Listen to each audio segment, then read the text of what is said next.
mianatra eo tongotrao.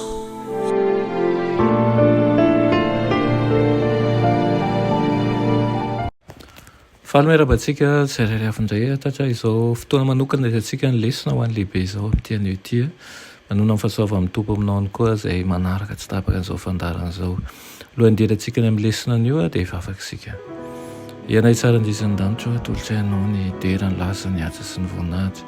Misaotra anao izay fa mbola nomena tombontsoa indray dia ny afanay mianatra ny teninao ary mandray ireo fahamarinanao ihany koa. Koa mety izy ianao hiaraka aminay eto minaran'i Jesosy. Amen. Lohateny lesona antsika androany dia manao ilay vehivavy tao am-patsakana. Ny jaona toko faha-efatra trany no hodinitsika amin'ity anio ity. Nanakana n'ilay vehivavy tsy hanolotra an'izany fahasoavan'izany ho an'i Jesosy ny fifankahalana nisy tamin'ny Jiosy sy ny Samaritana.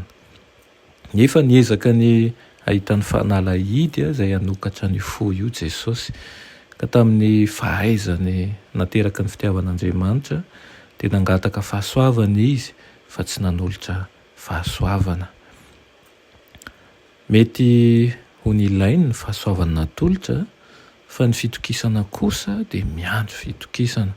Fantan'i Jesosy izay ao am-pon'ny afo tahaka an'izay miseho amin'ny fihaonany tamin'ny Nikodemosy.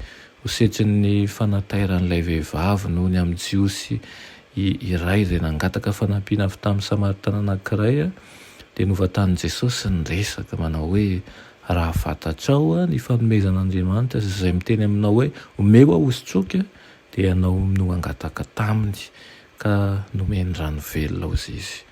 Tahaka ny valiteny Nikodemosy raha niresaka tamin'i Jesosy mikasika ny fahateram-baovao ny valiten'ilay vehivavy izay nanontany hoe atao ahoana ny hahatonga an'izany zavatra izany. Dia hoe raha vehivavy tompoko tsy manana fanovozana ianao sady lalina amin'ny fahatsakana. Ho avy aiza no azahoana an'izany rano velona izany? Samy nampitodean'i Jesosy ifantoka tamin'ny fahamarinana ara-panambony indrindra izay nilainy tsirairay avy tamin'izy ireo ho heno sy ho takatra ilay mpampianatra Jiosy fanta-daza sy ilay vehivavy Samaritana nanana toetra misalasala. Tao amin'ny toerana nisy azy ireo tsirairay dia nitovy ny zavatra nambaran'i Jesosy taminy. Dia izao nila ny fanandraman'ny fiovam-po izy ireo. Tahaka izany ihany koa isika mila ny fanandraman'ny fiovam-po isika io. Sarobidy amin'ny fiainana tokoa ny rano ary tsy afaka hiaina tsy misy azy ny olombelona amin'izany no mahatonga ny rano ho sary izay nentina indrindra ny ehonan'ny fiainana mandrakizay.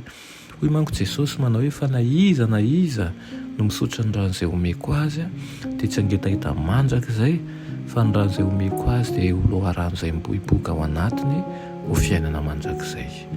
Ireny tompo ianao raha angataka aminy amin'izany rano miboiboka ho fiainana mandrakizay izany ka tsy hangitahita tsony satria fantatrao fa tsy lany mamina ilay rano avy any amin'ny Kristy. Amen. Ianay tsara indrisan'Andriamanitra mbola misaotra anao izay amin'izany teninao izany. Ampio izay tompo hanana fanoloran-teny feno aminao tsy handeha amin'ny fahaizanay na ny eritreritray fa atsapa fa raha mbola hito amin'ity tany ity ny fikiranay sy tadiavanay isan'andro dia ho sasatra foana izahay. Vaoka kosa izahay hibanjina anao ary angataka ilay rano velona avy aminao mba hananay fitsaharanao aminao. Aminaran'i Jesosy. Amen.